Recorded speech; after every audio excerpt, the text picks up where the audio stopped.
दोस्तों, संयम, धैर्य और महिलाओं का सम्मान देखना है तो महात्मा बुद्ध के जीवन को देखना चाहिए। अपार शक्ति और ज्ञान होने के बाद भी कोई ऐसा प्रमाण नहीं मिलता जहां लिखा गया हो कि बुद्ध ने संयम से काम नहीं लिया, बुद्ध ने महिलाओं का अपमान किया। आइए दोस्तों, इसे एक कहानी के माध्यम से जानते हैं। दोस्तों, एक बार साक्यगढ़ के एक कुलप की कन्या यशोधरा ने राजकुमार सिद्धार्थ के बारे में सुना। सिद्धार्थ से प्रभावित होकर उन्होंने अपने पिता से आग्रह किया कि वो जाकर साक्यगढ़ के मुखिया से सिद्धार्थ से अपने विवाह के लिए बातें करें। यशोधरा के लिए योग्य वर की तलाश में उनके पिता साक्यगढ़ के मुखिया शुद्धोधन के घर पहुंचे और अपने पुत्री के लिए उनके बेटे का हाथ मांगा।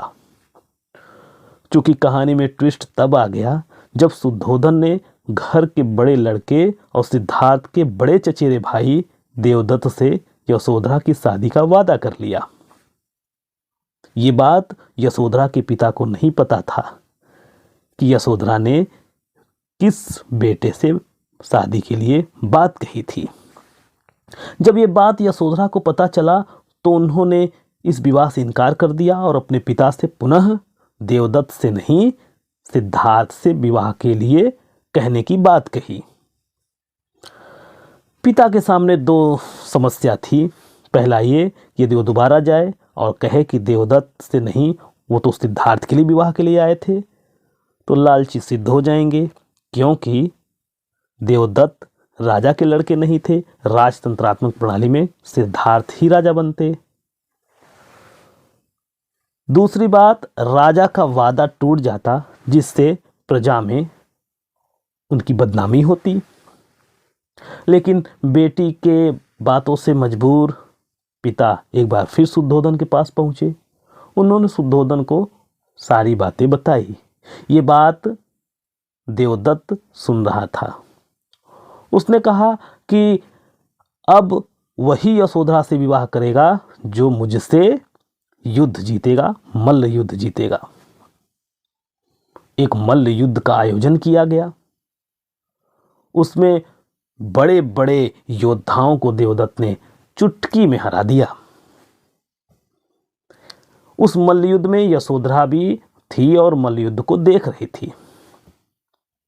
लेकिन जब से ही यशोधरा ने देखा कि कोई देवदत्त से नहीं जीत रहा है, वो मंच पर खड़ी हुई। उन्होंने तत्काल प्रभाव से इनकार कर दिया कि वो देवदत्त से विवाह करेंगे ही नहीं। ये बात सुनकर देवदत्त बहुत क्रोधित हुआ और तलवार लेकर दौड़ पड़ा यशोधरा को मार डालने के लिए। तब तक इतने में यशोधरा ने मौका देखा और बगल में बैठे सिद्धार्थ से कह ही दिया कि सुन साहिबा सुन, प्यार की धुन, मैंने तुझे चुन लिया, तू भी मुझे चुन। मैंने तो तुम्हें चुन लिया है प्रभु, आपको मुझे भी चुनना पड़ेगा। सिद्धार्थ ने ये सारी बातें सुनी, समझी और ऐन वक्त पर तलवार को पकड़ लिया और मल्ल युद्ध के लिए देवदत्त से भिड़ पड़े। भाई के हाथों से काफी मार खाया, लेकिन अंत में देवदत्त को हरा दिया। इस तरीके से अपार ताकत होने के बावजूद भी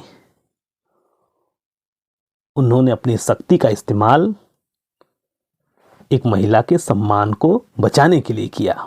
तो दोस्तों, हमें अपने संयम का, अपने शक्ति का, अपने धैर्य का इस्तेमाल सदैव महिलाओं के सम्मान के लिए करना चाहिए।